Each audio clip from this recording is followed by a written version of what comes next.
ग्रामीण इलाकों में तेजी से बढ़ रही मधुमेह की समस्या को जड़ से मिटाने के लिए आरएसएस डीआई से जुड़े वरिष्ठ चिकित्सकों की टीम ने बड़ा अभियान शुरू किया है। इसके तहत देश भर के करीब 12 से 13 हजार गाँवों में निःशुल्क स्वास्थ्य कैंप लगाए जाएंगे।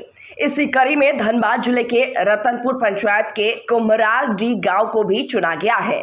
रविवार की सुबह वरिष्ठ चिकित्सकों की टीम पहुंचकर ग्रामीणों का डायबिटीज जांच, ब्लड शुगर टेस्ट सहित अन्य जरूरी जांचें पूरी तरह मुफ्त करेगी।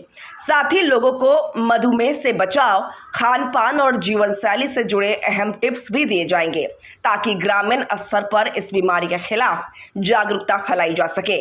इस अभियान की जानकारी आरएसएस डीआई के राष्ट्रीय अध्यक्ष डॉक्टर अनुज महेश्वरी ने धनबाद के गोविंदपुर स्थित एक होटल में आयोजित प्रेस कॉन्फ्रेंस के दौरान दी। उन्होंने बताया कि लक्ष्य है ग्रामीण इलाकों में स्वास्थ्य सेवाओं की पहुंच आसान बनाना और मधुमेह जैसी गंभीर बीमारी से समय रहते बचाव करना। उन्होंने स्वीकार किया कि एलोपैथ के साथ साथ आयुर्वेद चिकित्सा पद्धति भी हमारी काफी प्राचीन चिकित्सा शैली है। विदेशी आक्रांताओं ने कई बार इसे मिटाने की कोशिश की, बावजूद इसके महत्व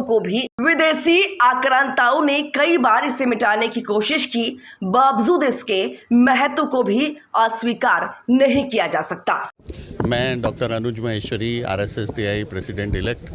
हम लोग यहाँ पर आरएसएस डीआई ने एक नया महत्वाकांक्षी प्रोग्राम शुरू किया है जिसका नाम है RSS DI rural outreach programme. RSS DI rural outreach programme एक विलेज अडॉप्शन की अवधारणा पर आधारित है। इस कार्यक्रम में हमारा प्रयास ये है कि अभी तक हम जिन लोगों को अच्छी डायबिटीज़ की केयर दे पा रहे हैं वो ज़्यादातर शहरी पॉपुलेशन है, शहरी लोग हैं। क्या इस तरीके की केयर को हम गाँव में भी पहुंचा सकते हैं? अभी तक लोगों के मन में ये बात रहती थी कि गांव के लोगों को डायबिटीज़ नहीं होती, लेकिन ऐसा नहीं है, क्योंकि जो समस्याएं शहर में हैं जिनके वजह से शहरों में डायबिटीज़ हो रही है, चाहे आप शारीरिक श्रम की कमी कह लीजिए, चाहे आप खाने पीने की अनियमितता कह लीजिए, ये सब चीज़ें अब गाँवों में भी पहुंचनी शुरू हो गई हैं और जिसके वजह से वहाँ पर भी डायबिटीज़ के मरीजों की संख्या बढ़ रही है और जानकारी के अभाव में वो अपनी डायबिटीज़ को प्रॉपर तरीके से नियंत्रित नहीं करते। तो हमारा उद्देश्य ये है कि हम छोटे छोटे ग्रुपों में, समूहों में अपने लोकल राज्य स्तरीय चैप्टर्स के साथ में मिल कर के इन गांवों को चिन्हित करें और इनमें ये कार्यक्रम शुरू करें जिससे कि उन गांवों के लोगों को जो मधुमेह से पीड़ित हैं और अपना इलाज विधिवत नहीं ले रहे हैं उनको उसको करने का मोटिवेशन मिले। इसमें हमारा ये 3 साल का प्रोजेक्ट है जिसमें हम शुरू में जो लोग डायबिटीज़ से पीड़ित हैं उनकी और उनके कॉम्प्लिकेशंस की सारी जांचें करेंगे। उसके बाद फिर हम ये कार्यक्रम शुरू करेंगे। पहले साल में हम मोटिवेशन करेंगे बिना किसी इंटरवेंशन के, दूसरे साल में हम उन्हें ग्लूकोमीटर और बीपी इंस्ट्रूमेंट देंगे और उनको सेल्फ मोटिवेशन के लिए प्रेरित करेंगे जिससे कि वो खुद अपना ध्यान कर सकें। आज और कल के कार्यक्रम में ये जो यहाँ पर है ये इसका आज तो कार्यक्रम होगा जिसमें कुछ साइंटिफिक टॉपिक्स डिस्कस होंगे। यहाँ के झारखंड के पूरे झारखंड के जितने भी डॉक्टर्स हैं उनमें अधिकतर डॉक्टर यहाँ पे आज आ रहे हैं। करीब जैसा अभी बताया पटवारी साहब ने 275 लोग ऑलरेडी रजिस्टर हो चुके हैं, के अलावा भी रजिस्टर हो रहे हैं। तो जो यहाँ पर आज का कार्यक्रम है जिसमें मुझे बताया कि मेरा अपना टॉपिक ब्लड प्रेशर और डायबिटीज़ से रिलेटेड है कि डायबिटीज़ के मरीजों में ब्लड प्रेशर की क्या भूमिका होती है और उसको कैसे नियंत्रित करना चाहिए, तो हम लोग डॉक्टर्स को बताएँगे।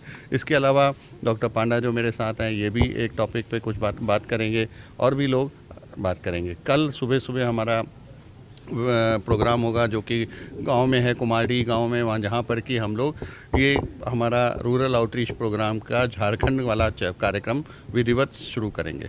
और आप बता रहे 3 साल का आपका लक्ष्य है, तो अभी तक कितने राज्य में काम हो रहा है? अभी तक 3 राज्यों में ये काम चालू हो चुका है। ये हमारा तीसरा राज्य होगा। जी, कौन सा राज्य? उत्तर प्रदेश, बिहार और ये झारखंड तीसरा राज्य होगा। उड़ीसा में भी हुआ? उड़ीसा में अभी हुआ नहीं है, पर जयंत पांडा जी खड़े हैं तो निश्चित रूप से शुरू हो जाएगा। यूपी में कितने गाँवों को? यूपी में अभी तक 8 गाँवों को हम लोगों ने में काम शुरू किया हुआ है। अभी अनुज माहेश्वरी सर का लीडरशिप में अभी 29 अगस्त में उड़ीसा में हम 2 विलेज एडॉप्ट किए हैं जो विद इन 25 किलोमीटर है कैपिटल सिटी का, और उसका जो RROP आप देख रहे हैं शुरू करने जा रहे हैं, वो इनागुरेट करेंगे। सर, जैसे अभी आप लोगों ने बताया कि ये जो एलोपैथ पद्धति से जो भी डायबिटीज की दवाएं लोग लेते हैं, उनको कंट्रोल में रखने के लिए दवाएं हमेशा लेनी है, उन्हें इग्नोर नहीं करना है, लापरवाही नहीं करनी है। लेकिन सर, आयुर्वेद में एक ये दावा किया जाता है, चाहे योग गुरु बाबा रामदेव भी दावा करते हैं कि हम किसी भी इस तरह की बीमारी को हम जड़ से खत्म कर देते हैं आयुर्वेदिक पद्धति से। तो क्या उनका दावा खोखला है या उसमें कुछ सच्चाई भी है? देखिए, पहली बात तो किसी व्यक्ति विशेष पे कमेंट करने का कोई फ़ायदा नहीं। हम लोगों को सच्चाई से अवगत कराना चाहते हैं। आयुर्वेद कोई अलग पद्धति नहीं है। आयुर्वेद आज की जो मॉडर्न मेडिसिन है, जिसको आप अंग्रेजी दवा कहते हैं, उसकी मदर है। जब हमारे पास ये सारे साइंटिफिक वो नहीं थे, एडवांसमेंट नहीं थे, तो हम लोग क्या करते थे? जब हमारे पास ये कपड़े नहीं थे तो हम पत्ते लपेटते थे।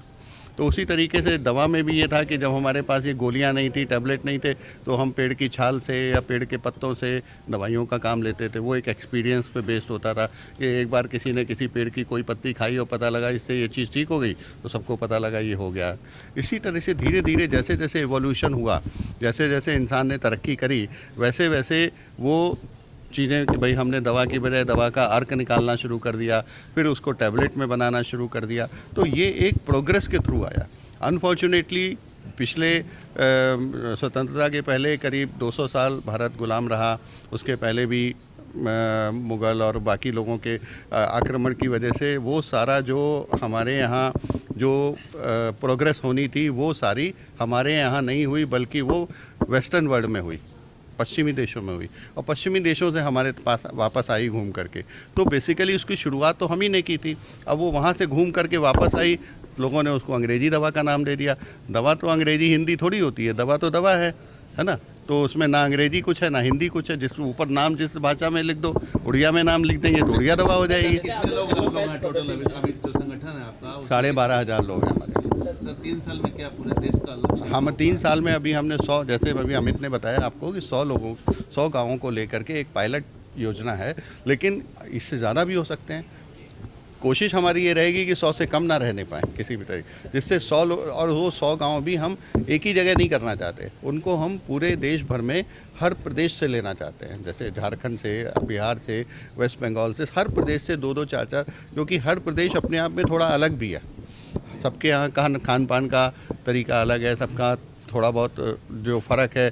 जैसे साउथ इंडिया वाले जो प्रदेश हैं, वहाँ ज़्यादातर चावल ही खाया जाता है। उड़ीसा में भी ज़्यादातर चावल खाया जाता है। जो नॉर्थ इंडिया के हैं, वहाँ पे गेहूँ ज़्यादा उपयोग किया जाता है। तो उससे हमें थोड़ा सा ये भी पता चलेगा कि स्टेट वाइज डिफरेंस क्या है लोगों। जैसा आप बता रहे थे कि सैलरी आप रखेंगे, तो ये सैलरी क्या आपके संगठन देगी उनको? हाँ बिल्कुल।